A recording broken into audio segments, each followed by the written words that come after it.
Bonjour à toutes et à tous et bienvenue sur l'hippodrome de Paris-Vincennes pour votre émission hebdomadaire du dimanche débrief. Bonjour Cédric. Bonjour Jérémy, bonjour à tous. On a assisté aujourd'hui à une superbe réunion de course. Le temps a été propice à la vitesse et on n'a pas été déçus par le spectacle qui nous a été proposé, n'est-ce pas?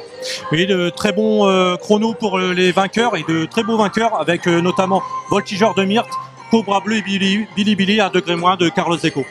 On va tout de suite commencer par le sommaire de notre émission. On va attaquer en fanfare avec le prix du président de la République où on a vu l'avènement d'un super cheval avec Billy, le représentant de la casaque de Jean-Pierre Barjon. Avant d'attaquer le prix René Ballière et une interview de Gabriel Egelormi qui a remporté son premier groupe 1. Le prix Albert Viel a vu s'imposer l'excellent Cobra Bleu pour qui l'avenir sera très doré à mon avis. Et enfin, on attaquera le prix d'essai et la belle histoire de Carlos Deco.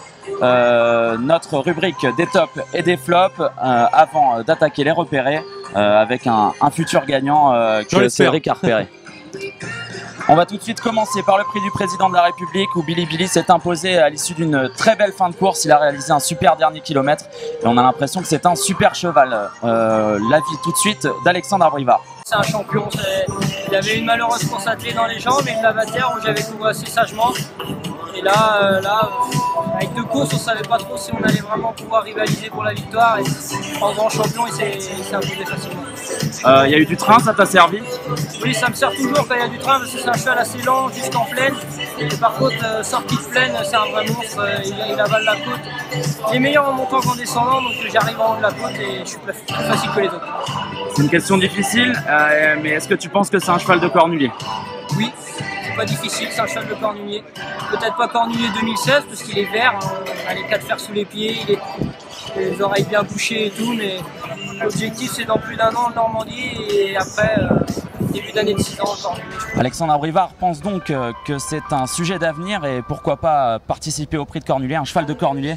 Est-ce que vous partagez son avis, Cédric? Je le pense aussi, c'est un cheval qui a un potentiel, une tenue exceptionnelle. On a pu s'en apercevoir aujourd'hui, il a battu le record de l'épreuve en faisant afficher une 13.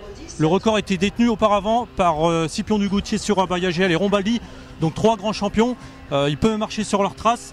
Et aussi une chose qui rehausse sa performance, il a gagné en étant ferré des 4 pieds et ça devient de plus en plus rare de gagner un groupe 1 Vincennes de nos jours. Oui, d'autant qu'Alexandre Abrivard a précisé que le cheval était ferré, qui pourrait probablement être allégé dans les mois à venir. On a également vu une superbe victoire aujourd'hui de Voltigeur de Myrte dans le prix René Ballière. C'était le premier succès de Gabriel Egelormi dans un groupe 1. Après les récents malheurs de son partenaire Astolvala dans l'Elite Lop notamment, Gabriel Egelormi revient sur la performance de son cheval. J'étais très enragé après les courses de l'étranger parce qu'on n'avait jamais tiré un bon numéro. Voilà, aujourd'hui c'était un petit peu mieux que d'habitude, mais après voilà, la piste c'est pas pareil, ça se court pas pareil du tout. Donc le cheval, on savait qu'il était en pleine forme, voilà, c'est un crack hein, tout simplement. C'était délibéré de ta part d'aller devant? Mais écoutez, je pensais aller devant, oui, parce que j'ai dit voilà, au pire je suis battu, bah, moi j'aurais couru quoi. Et puis ça s'est pas mal passé, j'ai pas fait trop d'efforts pour prendre la tête. Après j'essaie, dès qu'il y en a un qui vient à son extérieur, il repart tout le temps, donc j'ai juste un petit peu peur que j'ai dû faire le trou assez vite. J'ai peur qu'il se relâche, mais il était dans un grand jour, donc voilà, il était au poteau. Gabriel Egelormi qui a mené une excellente course pour Voltigeur de Myrte, une course qui a été un petit peu tactique, mais qui a roulé tout de même. Oui, quand même, Gabriel Egelormi a très bien joué le coup. Il n'a pas voulu se faire piéger comme dans sa batterie de l'Elite Lop. Il a pris ses responsabilités, il a pris rapidement la commande de l'épreuve. Et ensuite, ça a été une formalité pour son cheval. Et d'ailleurs, je crois que c'est la première fois que Voltigeur de Myrte gagne en allant tout de suite en tête dans un groupe à Vincennes. Il avait gagné certes en début de carrière dans ce cas de figure, mais c'est un niveau beaucoup plus faible. On a vu également une super performance d'Hakim du Cap-Vert pour la 2e place. Ouais, bah, Franck Kahn l'avait dit, il fallait courir caché, donc de toute façon son numéro 9 n'était pas rédhibitoire. Il a encore, comme d'habitude, fourni une excellente ligne droite. Il n'a pas pu aller chercher Voltigeur de Myrte qui s'était sauvé au moment opportun. Mais un cheval également à suivre au plus haut niveau dans les prochaines semaines, voire les prochains mois. On a ensuite assisté au prix Albert Viel qui réunissait 16 concurrents âgés de 3 ans. Et là, on a vu vraiment un super cheval avec Cobra Bleu qui s'est imposé, même si les 2 favoris ont fait la faute assez rapidement. Captain Crazy et Coquin Bébé, on peut le déplorer. Maintenant, Cobra Bleu est un cheval très estimé et Pierre Vercruis nous le confirme. Disons que c'est l'aboutissement d'une belle histoire. Le cheval est né très doué. Son entourage me l'a confié et il a bien appris son métier et donc on est fiers du résultat. Il l'a fait en solitaire, il a contourné les autres et il s'est vraiment imposé très facilement sur les 2007 en faisant le tour, un groupe 1. C'est pas commun. Non, mais j'avais annoncé la couleur, hein, même depuis ses débuts. J'avais toujours dit que je touchais un cheval exceptionnel et que si je prenais le temps pour le façonner, et qu'on aurait un très grand cheval et c'est ce qui se passe. Donc pour nous, c'est pas une surprise. Conservez votre titre dans ce prix Albert Viel après Bocador de Cîmes. Cobra Bleu, jusqu'où peut-il aller? Cobra Bleu, il faut qu'on soit très attentif à lui parce que c'est une perle. Et si on fait bien notre métier, qu'on prend notre temps, qu'on choisit nos engagements et qu'on gère bien sa carrière, je pense que ça va être un très grand cheval. Pierre Vercruysse ne tarit pas d'éloges au sujet de Cobra Bleu, qui est un cheval d'avenir en plus de ça. Qu'avez-vous pensé de sa victoire, Cédric? J'étais enthousiasmé, il a fait ses derniers 500 mètres sur le pied de 10. En plus avec la manière et entre-temps en dehors de Crystal Money qui est un autre très bon cheval. C'était sa première tentative à ce niveau, ça a été un coup de maître et c'est une belle aventure pour ces petits propriétaires. Donc ils peuvent voir l'avenir en rose avec ce Cobra Bleu. Et pourquoi pas le critérium des 3 ans cet hiver? Oui, il devrait confirmer. Et le dernier cheval à avoir fait le doublé prix Albert Viel, prix d'Amérique, c'était Ready Cash. On n'en est pas encore là. Mais bon, souhaitons à son entourage qu'il suive les traces de Ready Cash. Mais un brillant avenir donc. De l'avenir, il en a également été question dans le prix d'essai avec la formidable victoire de Carlos Deco, un cheval qui avait été acheté pour la modique somme de 900 € aux ventes de Yearling à Caen. Jacques Bruno avait fait l'impasse sur le Saint-Léger des Trotteurs volontairement pour pouvoir préparer ce prix d'essai et ce groupe 1 disputé sur la distance de 2175 mètres au mieux. On l'écoute. Confiant, le cheval était très bien au travail, oui. Et voilà, parfait au travail. Il est arrivé aujourd'hui, il était nickel. Lutte était vraiment superbe, beaucoup de gaz, bien, du bon gaz, mais beaucoup. C'était bien, il était au top. Il était top et il a été mené parfaitement par Mathieu qui a attendu derrière les premiers et qui est venu les fusiller à ligne droite. Exactement, et il l'a mené à merveille comme il l'a fait à chaque fois que celui-là. Il l'a mené aux petits oignons, quoi. Et c'est vrai que dans la ligne droite, quand il peut baisser les œillères, il va vite. Quelle pourrait être la suite de son programme? On sait qu'il s'est très bien comporté à l'attelage dans le prix Calmia. Est-ce qu'on pourrait le revoir cet été dans cette spécialité ou est-ce que vous allez attendre un petit peu plus tard?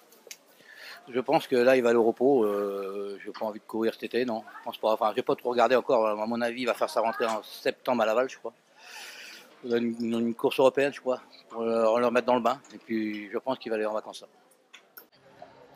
On va maintenant aborder notre rubrique des tops et des flops. Aujourd'hui, au niveau des tops, on a vu un formidable coup de Mathieu Abrivard.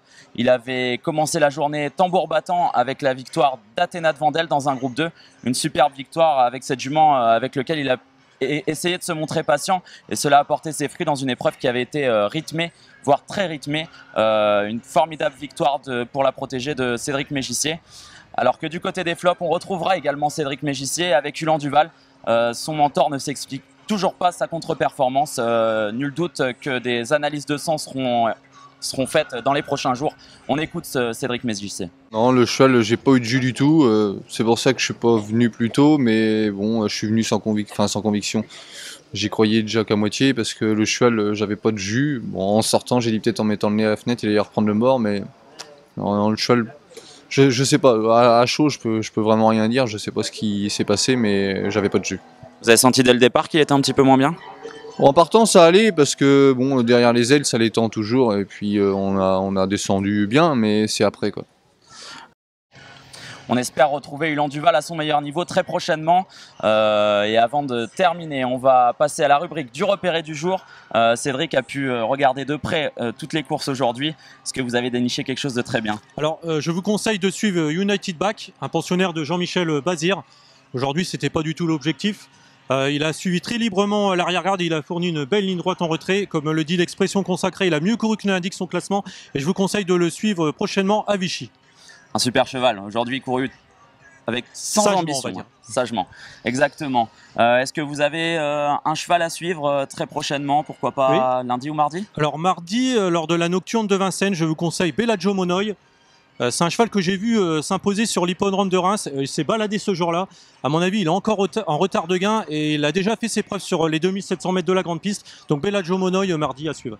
Pour ma part, j'ai planché sur la réunion de mardi à Marseille-Borelli et je vous conseille de suivre en confiance le 609 Balbir, un protégé de Michael Cormy qui vient de se montrer fautif en début de parcours.